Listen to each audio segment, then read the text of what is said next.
Coming up on Cannabis Coast to Coast News this week, reaction from NORML's political director Morgan Fox in Washington, D.C. on the results of the presidential election.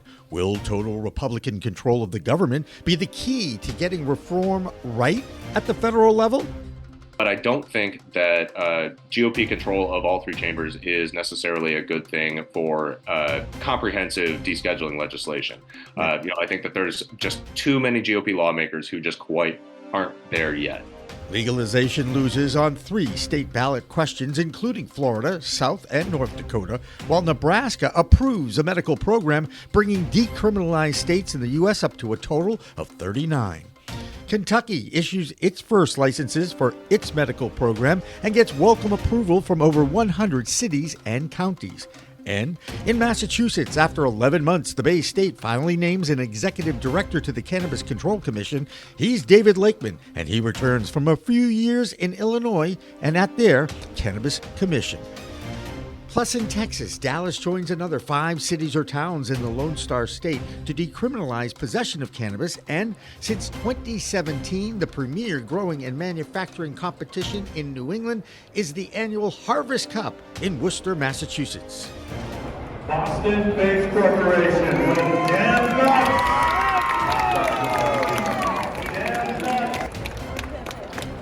Plus, a Gallup poll concludes that more Americans are using cannabis now than ever before since legal states and medical programs continue to expand. All that and coast-to-coast election reaction on Cannabis Coast to Coast News with Alaina Pinto. Next.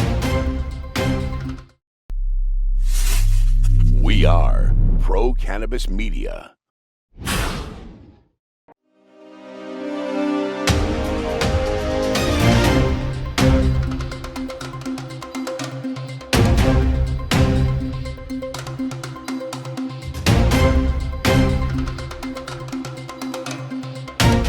Hi, everyone. Welcome to Cannabis Coast to Coast News, Pro Cannabis Media's weekly production of news from the cannabis industry. I'm Alaina Pinto. Remember, once again, the easiest way to continue to watch our weekly roundup of the news is just to download our free app, PCM TV. You can get it at the App Store and Google Play. Our top story this week is the results of the 2024 election and its impact on the cannabis industry. And unless you've been stoned out of your mind over the past week, you know that former President Donald Trump defeated Vice President Kamala Harris pretty decisively as Trump won both the popular and the electoral vote. Needless to say, it's been a tough week for the industry since Harris ran on legalization of cannabis while President-elect Trump jumped on the weed bandwagon late. Trump said he would vote yes on 3 in his home state of Florida, thus going against that state's governor, Ron DeSantis, a Republican who was fighting for the ballot question to fail. Trump did say he would support decriminalization and rescheduling to the CSA's Schedule 3. He also stated that no one should be going to jail for using the product and that his home state of Florida is trying to do it the right way. However, the industry is asking, is this the end of the legalization fight, or just another delay in the inevitable move to reflect the 70% of Americans who support legalization of the plant? Well, the red wave that swept the country also won the Senate, but control of the House is still up for grabs at the time of our recording on Monday, November 11th. Our man in Washington, D.C. is Andrew Behringer, who tries to put this political defeat in perspective while hoping that President-elect Trump will make good on his campaign promises.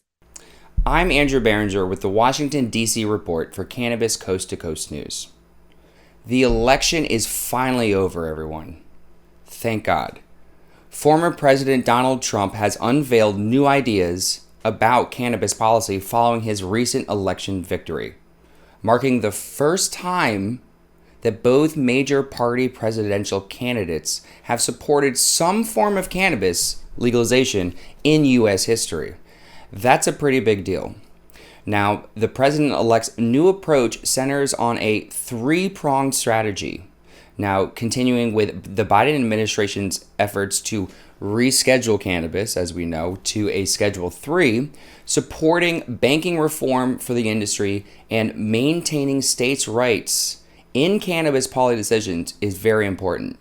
This represents a dramatic evolution from his first term, during which his administration, if you remember, under Attorney General Jeff Sessions, had created industry uncertainty by rescinding Obama-era cannabis enforcement guidance and laws.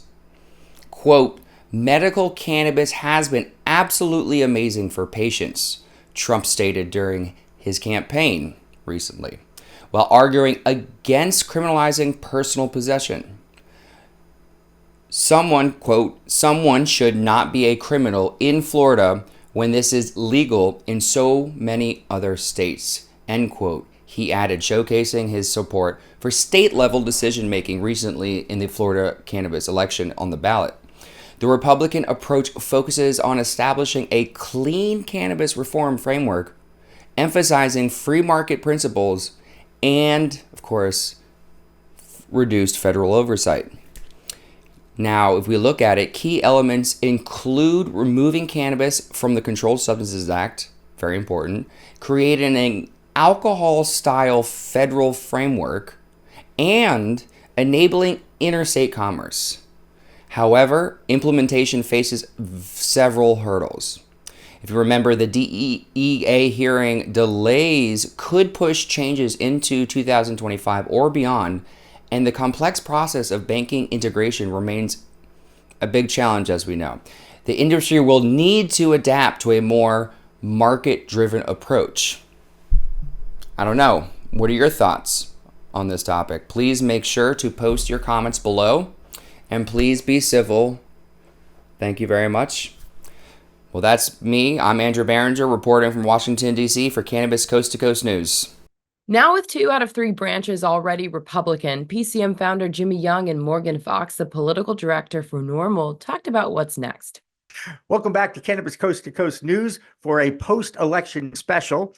I am PCM founder Jimmy Young, and I'm so happy to be joined by Morgan Fox, the political director of NORML, the National Organization for Reform of Marijuana Laws. So, Morgan, has NORML's cause changed? It certainly has been impacted by the results of the election, hasn't it? Well, I think that our mission remains the same, is to protect cannabis consumers and change laws, and we've always been the underdogs. While I think that there's some legitimate concern that cannabis policy reform could slow down in the 119th Congress, particularly with Mike Johnson at the helm of the House. We're still going to continue doing exactly what we have been doing. And, we do have a president-elect who has voiced some support for us. What I'm more concerned about is the appointees. And, as we've seen in the last Trump administration, those weren't particularly great for us. That being said, we are kind of riding on a wave of popular support and, growing support among the elected class and the public officials that we're going to have to deal with. So, I think it's really just going to be incumbent on advocates across the board to make sure that lawmakers and policymakers at every level of government recognize that not only are these policy reforms the right thing to do, but are also personally beneficial to them. Prioritization is really the key. And, we've seen that even when Democrats were in charge, we did not get the prioritization that we wanted to.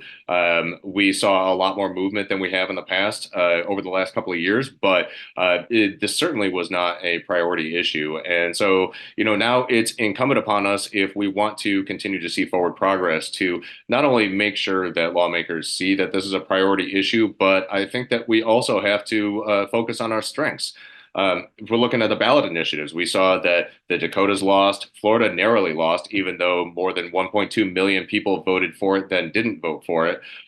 But we also saw victories at the local level for decriminalization and depenalization in a number of cities in Texas, including Dallas, which has a population of 1.3 million, which is like more than both the Dakotas combined. We also saw a clean sweep in Kentucky localities approving medical cannabis businesses being allowed to operate there. So, I think that, while we have been really capitalizing on the increase in public support for this issue over the last decade, we might need to rethink our strategy now that we've kind of run up against the red wall and we're running out of ballot initiative states, where we really need to focus a little bit more granularly on local initiatives, as well as on making sure that lawmakers at the local, state, and federal level recognize that this is the will of the people, regardless of the outcomes of any particular state initiatives, and that there are consequences for being an obstructionist. You can see the entire interview with Morgan Fox and Jimmy on our website, procannabismedia.com. And you'll find it on our app as well under special reports. Now let's get back to Florida. Even with Trump declaring he would vote yes on the Question 3 initiative, that state's Republican governor, Ron DeSantis, accomplished what he had set out to do: defeat the state constitutional change. The largest medical operator in Florida is Trulieve, and that group spent over $100 million in support of Smart and Safe Yes on 3 campaign. That group released this statement after the defeat at the ballot box. Tonight, a strong majority of Floridians voted in support of legalizing recreational marijuana for adults. While the results of Amendment 3 did not clear the 60% threshold, we are eager to work with the governor and legislative leaders who agree with us on decriminalizing recreational marijuana for adults, addressing public consumption, continuing to focus on child safety, and expanding access to safe marijuana through home grow. One Florida resident who is very disappointed with the final result is Jeff Aker, our correspondent there, who is licking his wounds and pointing the finger at their governor, Ron DeSantis, who, as Jeff says, his days in office are numbered. I'm Jeff Aker, Master Gardener from Florida for Coast to Coast Cannabis News. As you know, we lost. It was pretty close, though. We had 55.9% of the population say yes. What's sad is, what I can't help thinking about is, on the no side, Ron DeSantis used our taxpayer money to fight it. That shouldn't be right. But anyways, it was almost $1 million on both sides of the thing. So we're talking $2 million that are up in smoke. But I hope we're looking at 2 more years, maybe 2 years. It seems like the second time something goes through, it'll go through. When we got our medical program, the first time we voted on it, it didn't pass. The second time we voted on it, it passed. And in 2 years, DeSantis will be gone. So we'll have to vote good for a governor that's a little bit more lenient.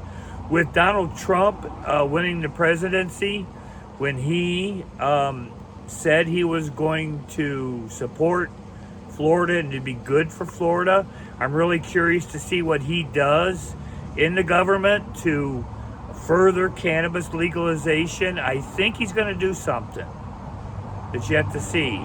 So make sure you stay tuned to Cannabis News. We'll have the updates for you. I'm Jeff Aker, Master Gardener from Florida for Coast to Coast Cannabis News. In fact, that Florida defeat was just one of 3 state ballot questions related to cannabis that failed at the ballot box. South and North Dakota voters both rejected adult use legalization as well.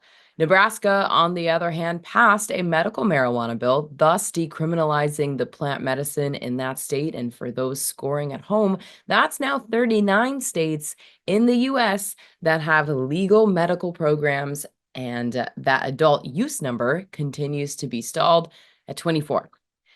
Now you have to wonder if and when there will be a 25th state. One state that never seems to do anything easy is Texas. In fact, some cannabis ballot questions did pass in some cities, including Dallas, and Lisa Williams has the details in her Texas Cannabis Report. I'm Lisa Williams, founder of the Toke Agency, bringing you the Texas Cannabis Report for Cannabis Coast to Coast News. All right, we got an election roundup going on, and we have some new wins for cannabis decriminalization. But don't get too excited about setting up shop just yet. On Tuesday night, voters in 3 cities, Dallas, Bastrop and Lockhart said yes to decriminalizing low levels of marijuana possession. And these were decisive wins with over 60% of the voters backing the measures. Let's start with the big one. Dallas, also called the Dallas Freedom Act, passed with a 66% support. It's now officially against city rules for police to arrest or ticket anyone carrying 4 ounces or less of cannabis, as long as it's not tied to a felony investigation. And get this, the smell of weed, it can no longer be used as an excuse for search or seizure. Looks like Dallas is joining the movement to clear up some of that gray area. Let's move over to Bastrop. Sailed through with a whopping 69%. Similar story. Police are no longer arresting or citing people for basic possession. Lockhart's law even stops officers from testing whether a substance is hemp or marijuana. Here's the kicker. While decriminalization is taking off, these wins do not open up any business opportunities for those looking to join the cannabis industry. The state legislature isn't budging on expanding Texas's restrictive medical marijuana program or allowing recreational sales. Plus, with over 8,000 registered hemp sellers already, lawmakers are likely to target hemp-derived THC products in 2025. So Texas entrepreneurs may be left waiting a bit longer for the green light. Ground Game Texas, the group behind these city-level wins, is thrilled.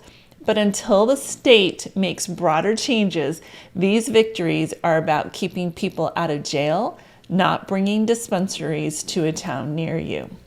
It's a step forward, but don't go filing for that dispensary application just yet.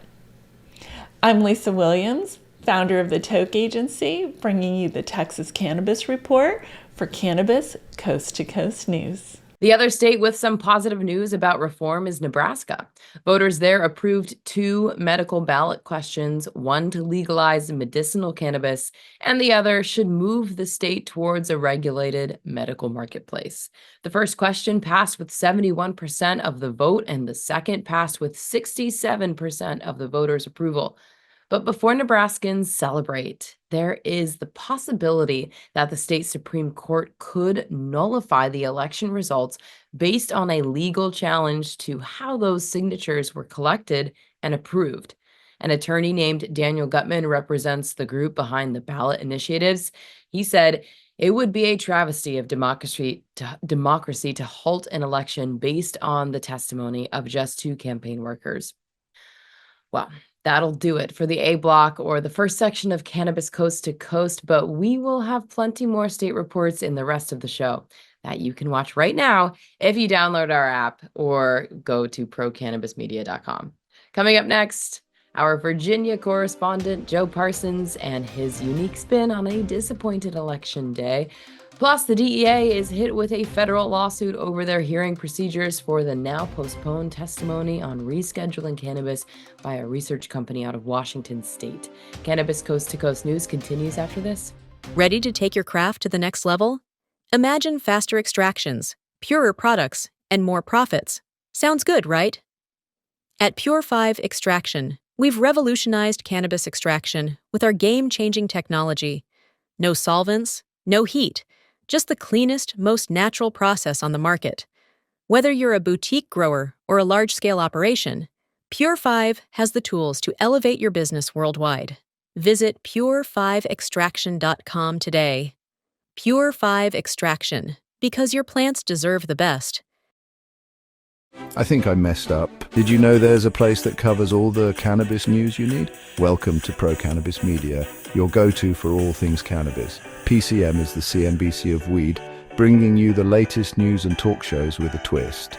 We've got 16 state correspondents and multimedia journalists from around the US and Canada. Hey everybody, it's Brandon Jones with Be Green Distribution with the Missouri Cannabis Report. I'm Karen Black from Greenfinger Consulting with the Arizona Cannabis Report. I'm Amie Carter from Michigan Weedsters. Andrew Behringer here reporting from Washington, D.C. Debi Facey with the Canadian Toke of the Week. It all started back in 2018 when founder Jimmy Young kicked off the In the Weeds podcast.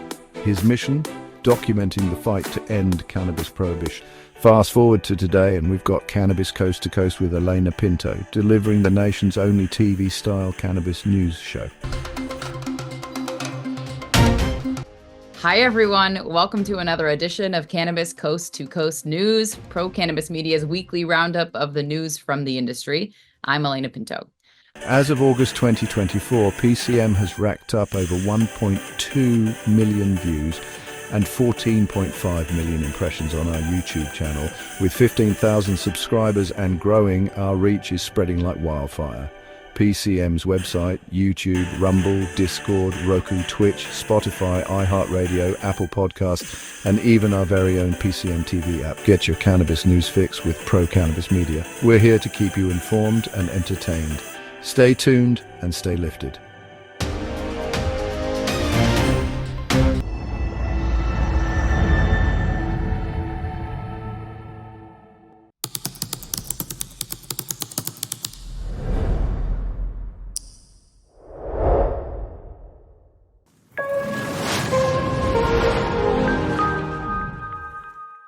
Welcome back to Cannabis Coast to Coast News. I'm Alaina Pinto, and a reminder to download the PCM TV app so you can have access to the history of the fight to end cannabis prohibition with the best of weed talk news over the past 3 years. Now that we are Cannabis Coast to Coast News, we continue our state-by-state election results, and we start in Virginia, a traditional red state that turned blue in this election. Here's Joe Parsons. I'm Joe Parsons from the Virginia Cannabis Connection, and this is the Virginia Cannabis Report on Cannabis Coast to Coast News. Well, Election Day is finally here, and I'm standing out in my hometown. That's right, I am in Appomattox, Virginia. A lot of people might not know this, but Appomattox is where our modern freedom began. That's right, only 2 miles from where I stand right now was the actual end of the Civil War. So when you think of freedom, you think of the town of Appomattox. Now I'm going to give you a little recap of how the election turned out here in the Commonwealth of Virginia. The Virginia election results are as followed. For the presidency, Kamala Harris took it here in Virginia with 51.8% versus Donald Trump's 46.6%. We were the only state below the Mason-Dixon line to actually remain blue, with counties like Albemarle, Richmond, and Northern Virginia to see us through. As far as the 2024 Virginia Senate race, it was Timothy Kaine versus Hung Cao. Timothy Kaine, the Democrat, has always been a champion for cannabis reform, and we hope that his continued success will allow an adult use program to launch soon. As far as the Senate, we managed to maintain Democratic control with a score of 6-5. Well, that's going to do it from the Virginia Cannabis Connection. Once again, I am Joe Parsons. I just want to say one last thing before I go. Pro Cannabis Media and myself would like to thank everyone that took the time to come out and vote for this monumental and historic election. Cannabis was on the table no matter which side wins. So, for all of you that took the time and made your voice heard, we thank you so much. And if your party didn't win, then all you got to do is keep fighting for democracy, keep fighting for peace. And until next time, stay lifted. With all the doom and gloom of an election day that did not bring the success the cannabis industry was hoping for, there was a different story in Kentucky. The Bluegrass State asked 106 cities and counties to vote on whether they would ban medical cannabis in their areas. Not only did that pass, but all 106 cities and counties in that state approved the program rollout in their jurisdictions unanimously.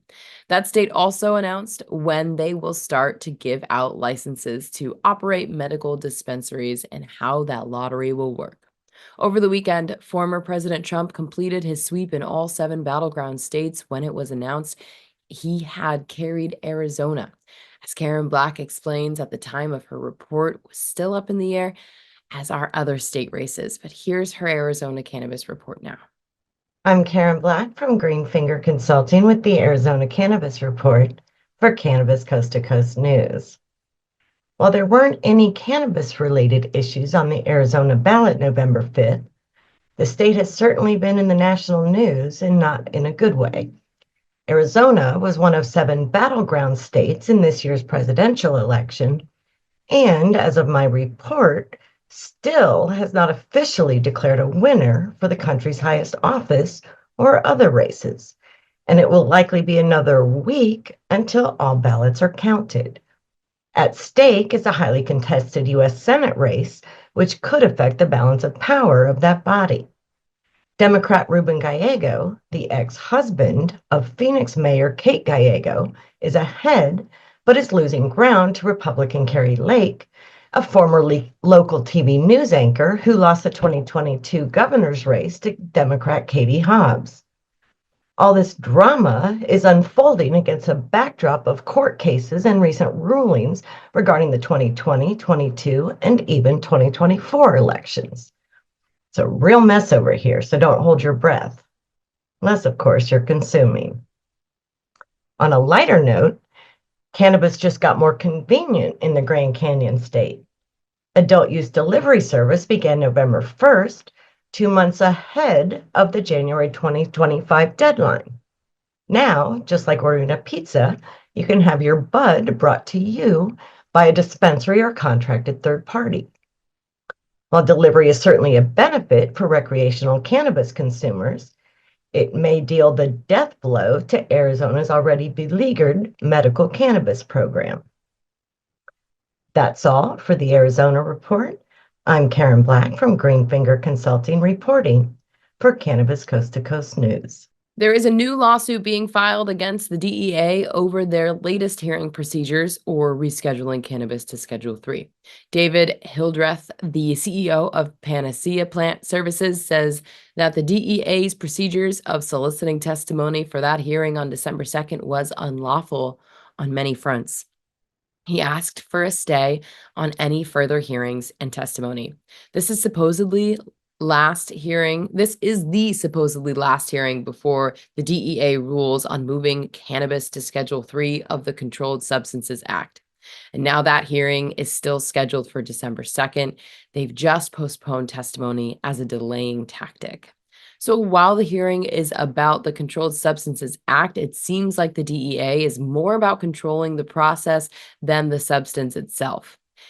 Jason Behringer is a research scientist out of Las Vegas who has paired cannabis treatments for specific strains of the plant. Scheduling means control.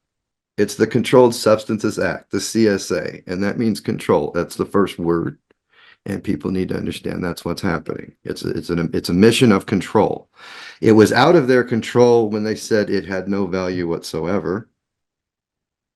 And we knew it did, and the states got to get around that and got around what they called Schedule 1 somehow by making the rules and legislation that they have in place. But they are trying now to put it in a box for Schedule 3, which is a different level of control. And there's nothing outside of that box that exists that allows you to not be a criminal if you're not getting it through your provider and through your insurance, or at least through your provider and access through that system. Okay, so they're about to take it all away, in my opinion. There's no framework that exists to do what they say and we think can actually happen. Their Schedule 3 means controlled, and that means provided by a provider and managed by pharma. There is a movement to deschedule, not reschedule, the plant after 70% of the public comments the DEA solicited months ago reflected that statement. Needless to say, no matter what the result was going to be on Tuesday of last week, you knew the stock market would be impacted. Cannabis stocks took a real hit again, and that volatility is not going to stop anytime soon. Doug Miller is our man who is high on Wall Street. Here's what happened to some of the publicly traded cannabis stocks.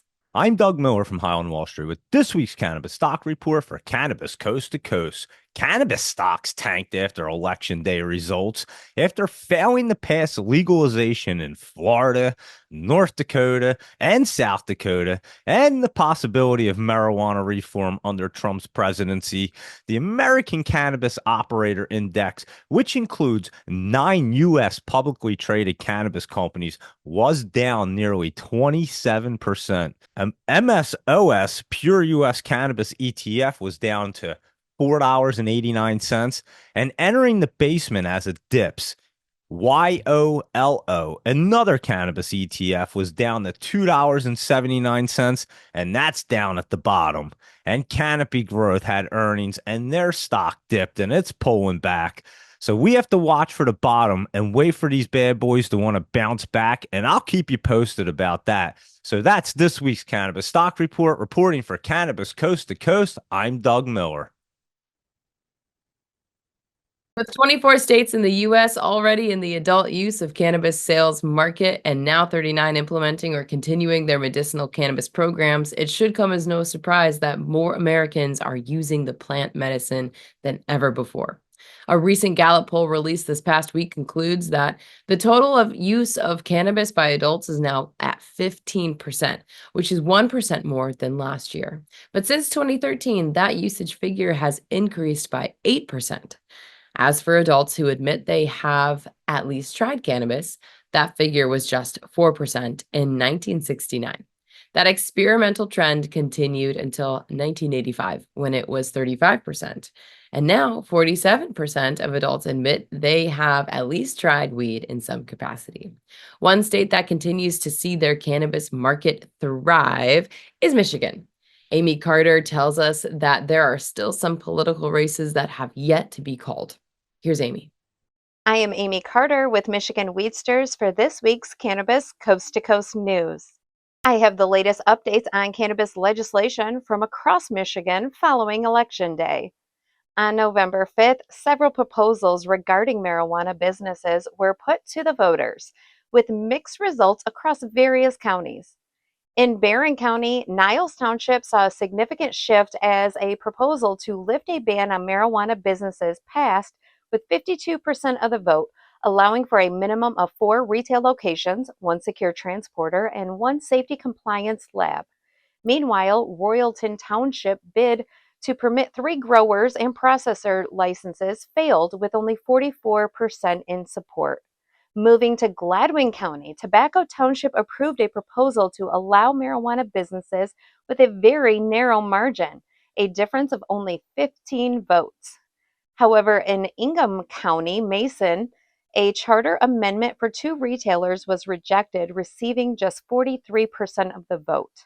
Howell in Livingston County saw a proposal for 2 retailers fail with 48% in favor. In Monroe County, Bedford Township attempted to repeal a ban on marijuana businesses that fell flat with only 36% approval. Erie Township also saw a proposal to allow retail with only 40% support. In Oakland County, Clawson made headlines with a successful proposal to allow 2 marijuana retailers, passing with 54% of the vote. However, Lathrop Village had 2 proposals fall with results in the low 40s. Interestingly, Royal Oak Township saw a proposal to ban marijuana businesses fail, while Washtenaw County, their request for licenses to grow and process also did not pass, with just 38% support. As the landscape of cannabis legislation continues to evolve, these results reflect on the ongoing debate and varied opinions surrounding marijuana businesses in Michigan. That's it for this week. I'm Amie Carter with Michigan Weedsters for Cannabis Coast to Coast News. A very interesting research report by the University of Buffalo thinks the failed war on drugs that preached just say no should be changed to just say educate.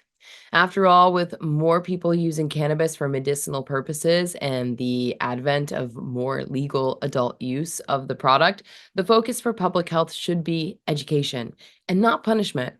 A paper published in the American Journal of Public Health by Dr. Daniel Kruger believes that as society starts to accept that cannabis legalization is inevitable at some point, the public needs to know about how to use the product safely. Kruger concluded that we should move toward harm reduction and health promotion using already existing tools with which public health practitioners are familiar with. He also recognized the complexities of this plant with over 150 cannabinoids being discovered over the past decade or so. He thinks medical researchers and consumers should move away from a focus on THC, the intoxicating cannabinoid, to some of the newly discovered minor cannabinoids. So now let's check in on the tribal nations and the political balance in Nevada, where Tina Tasaka reports from this week. I'm Tina Tasaka with 420 Technologies, and this is the Nevada and Tribal Nations report for Cannabis Coast to Coast News. Voters in Nevada cast ballots in the state's 4 congressional districts for House seats, and here are the final results. All 4 winners were incumbents. Mark Amade, Republican, fully supports the Safe Banking Act. Dina Titus, Democrat, has fully supported dispensaries and the Safe Banking Act. Stephen Horsford, Democrat, has commented on efforts to move cannabis to Schedule III. Susie Lee, Democrat. And Jackie Rosen, Nevada Senator. Jackie narrowly defended her Senate seat. She has been a strong advocate for cannabis reform in Congress. In the past, she has proposed the legislation that is endorsed by NORML, Americans for Prosperity, and the Last Prisoner Project. With Florida rejecting Amendment 3 in legalizing adult cannabis use for the state, did this have an impact to Nevada's Planet 13? Planet 13 remains committed to expanding within the state and recently posted a Q3 net loss of $7.4 million, a marked improvement from last year's $46.3 million loss, while revenue rose 30% to $32.2 million, driven by its Florida market entry. Co-CEO Larry Scheffler emphasized plans for growth through expanded stores and distribution of HaHa edibles. By September 30th, the company held $243 million in assets and $27.4 million in cash, with liabilities of $92.3 million. In tribal news, on Election Day 2024, 178 Native candidates appeared on ballots across 24 states out of an initial 250 candidates at the start of the season. This marks a 44% increase in Native representation since the 2022 midterms, according to Advanced Native Political Leadership. Of these candidates, 95 are Democrats, 21 Republicans, 3 independents, and 59 represent WION. In the U.S. House, 9 indigenous candidates, including several incumbents, and here are the highlights. Incumbent Republican Josh Brisson, Choctaw Nation, representing Oklahoma, 2nd District. Incumbent Tom Cole, Chickasaw Nation, representing Oklahoma, 4th District. Cole was elected to Congress in 2002 and is serving his 10th term. He is the longest serving Native American lawmaker in House history. Incumbent Sharice Davids, Ho-Chunk Nation, Kansas, 3rd District. That's it for the Nevada highlights and tribal nations. I'm Tina Tasaka with 420 Technologies and Cannabis Coast to Coast News. That'll do it for the B block of this week. Cannabis Coast to Coast News is coming up with the final section, and we have the story of the new executive director of Massachusetts Cannabis Control Commission and an annual growing cup competition called the Harvest Cup that drew thousands of people to the DCU Center in Worcester, Massachusetts, to compete for the best strains, edibles, concentrates, pre-rolls, and a few other categories. Stay with us. Base Corporation winning damn nuts. Damn nuts. Damn nuts.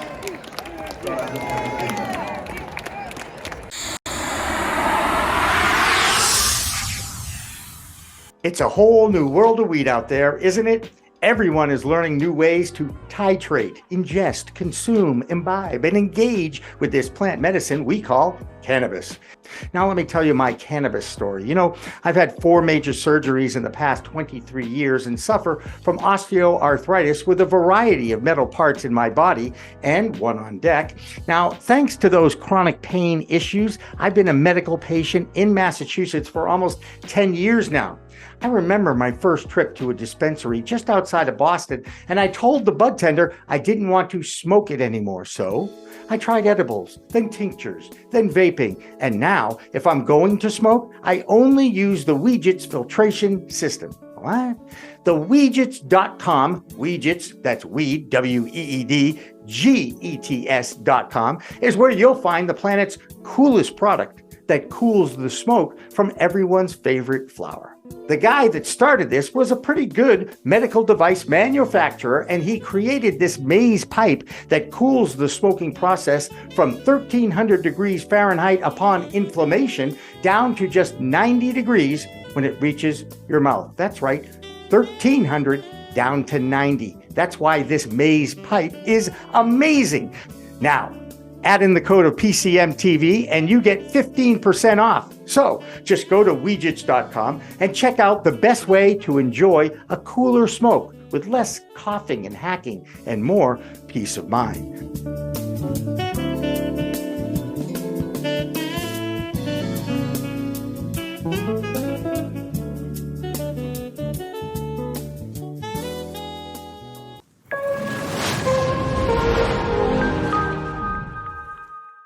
Welcome back to the C Block, or final section of this week's Cannabis Coast to Coast News. I'm Alaina Pinto, and our last reminder to download our free app called PCM TV. It'll give you access to the latest news and the archived best of PCM programming over the past 3 years. Yes, it is available at the App Store and Google Play. Okay. First up is Ohio and Christina Brisson, whose state is dealing with a supply shortage of flower as adult use continues to fuel that market to the point of too much demand compared to its supply. Here's Christina with election results in that state, sponsored by Yellow Labs, now available in 40 dispensaries right now. In Willow Creek, Rory, renowned for birdwatching, embraced nature's elegance. Preparing for his woodland sojourn, he used grape-focused THC mist from Yellow Labs. Each spritz honed his senses, capturing avian beauty. Immersed in the forest symphony, Rory's lens froze vibrant moments. Emerging at twilight, gratitude filled him for the mist's clarity. Recalling, find Yellow Labs near you. Rory ordered more of his mist. I'm Christina Brisson with Over the Top Renovations with your weekly Ohio Cannabis Report with Cannabis Coast to Coast News. It was a red vote across the state of Ohio this election day, with Trump taking office and U.S. Senator J.D. Vance now being vice president-elect. Sherrod Brown also lost out to Bernie Moreno with the U.S. Senate seat. And the Supreme Court is now 6-1 Republican as well. But that's not the only news. Hubbard, Ohio, who I mentioned previously on the show, who had a ban against adult use recreational sales, had their vote this election day, and they voted to lift that ban. So the fight's definitely still on. That is your weekly Ohio Cannabis Report, with more news to come. I am Christina Brisson with Cannabis Coast to Coast News. The Ohio Cannabis Report is supported by Yellow Labs and BetterWaysToTHC.com. Search for Yellow Labs near me and find one of 40 dispensaries in Ohio carrying these amazing mists and creams.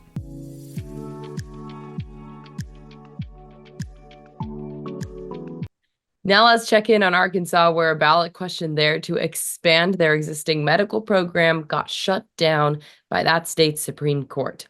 Unfortunately, that decision came a little too late to stop the printing of the question on the ballots. No matter how many votes are cast, though, they will not be counted. Kevin Shakir is the Shake Man and has more from Arkansas. Good day to you. This is Cannabis Coast to Coast News, the report from Arkansas with Kevin Shakir, aka the Shake Man. Just want to give you again the 411 on the results from Arkansas. Basically, we can't get them. They're ghost. They won't ever appear simply because of the ruling, again, by the Arkansas Supreme Court. They let us know that for some reason, and I would definitely say it's the political climate that's going on at this particular time, it was not able to be passed. There are outlets or escape situations that were used. Again, the way that the ballot was put together, the way that the wording was on the ballot, the folks that went out and gathered the signatures. This was written with a lot of context of, we don't want to do it, but we'll think of a good excuse to where we can't do it. Even though we want to see how many votes that'll come in, we don't want to really know. So every time the count was given, there was always an excuse for the count not to be counted, which is, again, counterintuitive to anybody that believes in cannabis and the culture. We ask for, again, the right to have the use as adults. As someone that has, cannabis is not new to anyone. So everyone that probably says that they haven't used it, it is a drug. It's been used by our ancestors. It's been used in modern medicine. It's used right now by plenty of folks that have seen the benefits of CBD, THC, and all the contents. So again, do we sit here and not fight for our rights? We have to fight for our rights to vote. We have to fight for our rights to use cannabis. So I urge everyone out there, especially if you're in Arkansas and other states where you're being held back as voter, as citizens of the United States. Again, as we say that we want to have these rights, and as the political climate is there, we have to also understand that we do have power against the political climate. You know, the power is in the action. So without action, it will keep on doing what it does. So, you know, the squeaky wheel is the one that gets the oil. This is Kevin Shakir, aka the Shake Man. Next up, we have a new correspondent from California who will be covering that state for us for a while. Her name is Dina Nagib, and she has the story of a new proposition that was passed in the Golden State. Here's Dina. I'm Dina Nagib, Principal Consultant at Grass Goddess Consulting, here to give you the latest developments in California for Cannabis Coast to Coast News. In a week of plenty of national news, two stories have dominated the Golden State's landscape. One focused on criminal justice reform from the election, and the other on consumer safety. First, Californians have spoken loud and clear in support of Proposition 36, a measure that will increase criminal penalties for certain theft and drug offenses, though it does not directly affect cannabis and is focused on quote-unquote harder drugs. Prop 36 is relevant to the war on drugs and demonstrates an important shift in voters. Proposition 36 aims to take a tougher stance on crime, particularly regarding theft and more serious drug offenses. Supporters argue that the measure will help deter crime, reduce theft and drug trafficking, and increase protection for communities and businesses. However, opponents raise concerns about exacerbating California's mass incarceration problem, increasing the strain on the state's resources, and potentially deepening racial disparities in the criminal justice system. Californians are sending a message different than the one they did 10 years ago that loosened up the penalties, showing the shift in thinking, especially since the pandemic. Meanwhile, the California Department of Cannabis Control issued a recall last week on Rove Drink Loud THC shot beverages due to them being acidified beverages, which are not allowed as there is risk of botulinum toxin amongst other potential contaminant pathogens. These products have been sold for more than a year now, and the recall has just been announced, which adds to the ongoing problem in California where recalls are being announced much later than expected. That's it for California this week. See you next time. This is Dina Nagib from Grass Goddess Consulting. This is Debi Facey, your Canadian correspondent with the Canadian Coast to Coast News Report.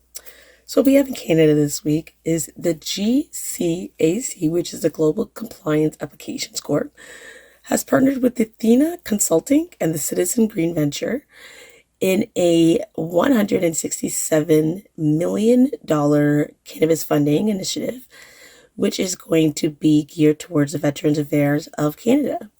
This program is going to connect over 1,000 Canadian veterans to premium cannabis, and it is going to be providing each veteran with 3 grams that is going to be reimbursed by the Veterans Affairs.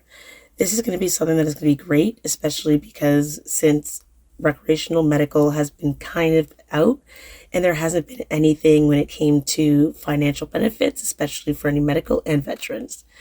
Next, what we have, especially after the after the elections, the impact that we are going to be finding is that we had a 21% drop when it came to cannabis growth, 11% drop in organogram, and an 18% drop in Aurora cannabis when it came to the trades this week. We're not too sure if it's going to continue to decline, but hopefully it doesn't. But at the same time, we're just going to have to see what happens. Last but not least, we have the Elevate conference, which is going to be November 12th here in Toronto, Ontario. And it's a conference where it connects budtenders and industry makers and leaders to not only connect, but also educate and to further create a culture that we hope to see benefit not only ourselves, but our consumers. The sold out conference is on November 12th. But at the same time, I will be updating you with all of the goods from that show. This is Debi Facey with your Cannabis Coast to Coast News Report. Peace.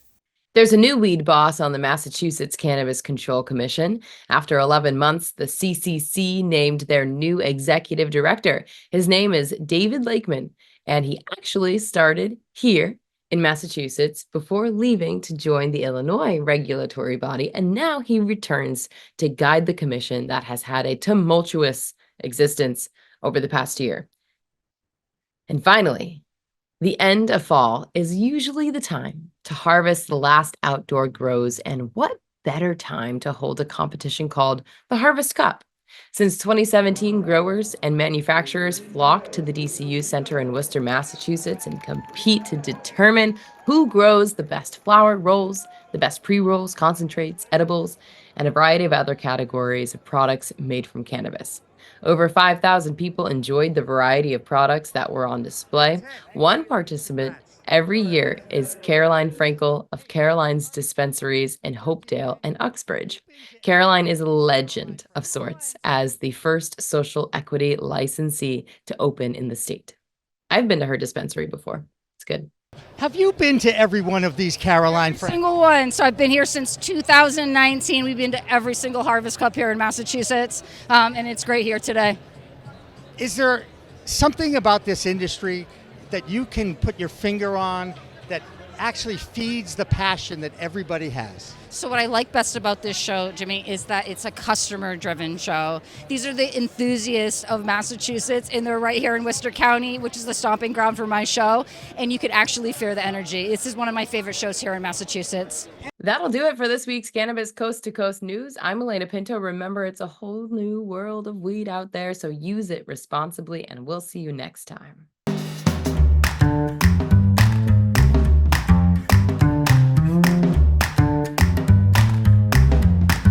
Yeah, it's a great question because cannabis is very exciting. It's almost like, mom and pop drugstores. You could start whatever you wanted. You could be pretty successful. And then there are the business people who see the revenue potential.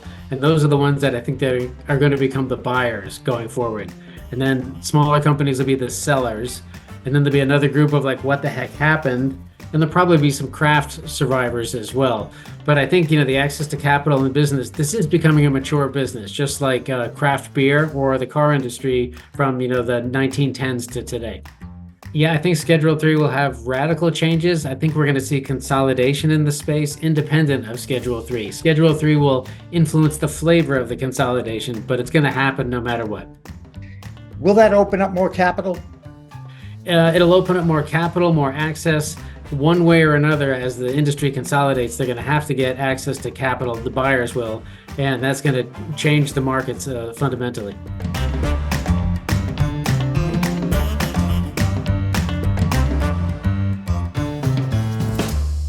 I think I messed up. Did you know there's a place that covers all the cannabis news you need? Welcome to Pro Cannabis Media, your go-to for all things cannabis. PCM is the CNBC of weed, bringing you the latest news and talk shows with a twist. We've got 16 state correspondents and multimedia journalists from around the US and Canada. Hey everybody, it's Brandon Jones with Be Green Distribution with the Missouri Cannabis Report. I'm Karen Black from Green Finger Consulting with the Arizona Cannabis Report. I'm Amie Carter from Michigan Weedsters. Andrew Behringer here reporting from Washington, D.C. Debi Facey with the Canadian Toke of the Week. It all started back in 2018 when founder Jimmy Young kicked off the In the Weeds podcast. His mission? Documenting the fight to end cannabis prohibition. Fast forward to today and we've got Cannabis Coast to Coast with Alaina Pinto, delivering the nation's only TV-style cannabis news show. Hi everyone, welcome to another edition of Cannabis Coast to Coast News, Pro Cannabis Media's weekly roundup of the news from the industry. I'm Alaina Pinto. As of August 2024, PCM has racked up over 1.2 million views and 14.5 million impressions on our YouTube channel. With 15,000 subscribers and growing, our reach is spreading like wildfire. PCM's website, YouTube, Rumble, Discord, Roku, Twitch, Spotify, iHeartRadio, Apple Podcasts, and even our very own PCM TV app. Get your cannabis news fix with Pro Cannabis Media. We're here to keep you informed and entertained. Stay tuned and stay lifted.